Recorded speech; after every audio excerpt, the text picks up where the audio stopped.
Hello guys! It's Friday! And my Friday brunch, of course, ang rice. Hindi mawawala ang rice sa ating mga Pilipino. At meron akong hotdog, scrambled egg at saka mixed veggies. Siyempre, kape. Sarap ng kape at ang aking ketchup.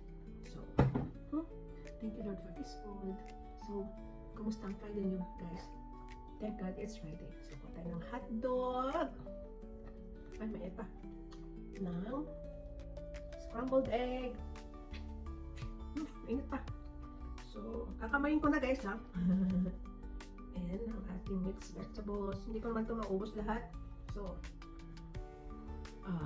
maybe kainin ko pa ito mamayang gabi pagdating ko. We'll see. How's your Friday? And Saturday na tomorrow, day off, 2 days, pero usually, ang day off natin is doing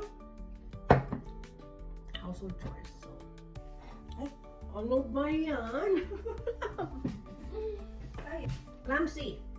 Yan, palagi sinasabi ng husband ko, clumsy daw ako. Which is totoo naman. And, papasok ako, tapos ayan, may ketchup. Punasan ko na lang later. Okay, first bite tayo. Yum, yum, yum. Hotdog. Siyempre, ang scrambled egg. At ang mixed vegetables. So, first bite.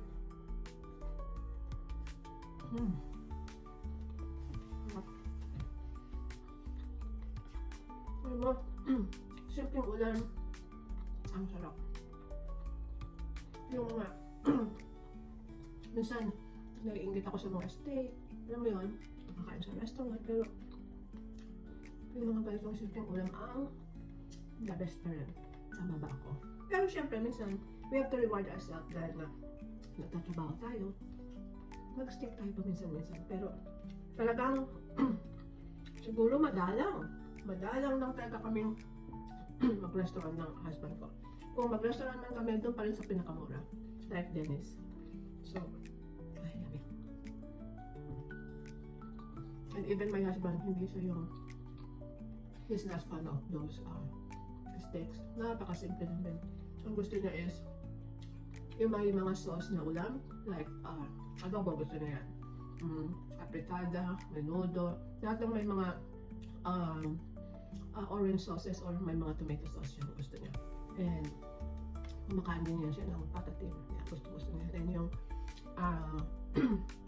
ano pa ba ang kinakain na niluluto ko?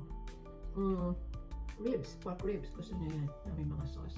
Basta, anything about sauces. Gusto niya. Wag lang yung may matamis katulad ng yung ating adobo. Diba usually, nilagay natin asukal. Yun, ayaw niya. So, ngayon, pag nagluluto ako ng adobo, wala ng asukal. So, okay. And, thank you guys for watching. Hope you have a nice weekend. Bye.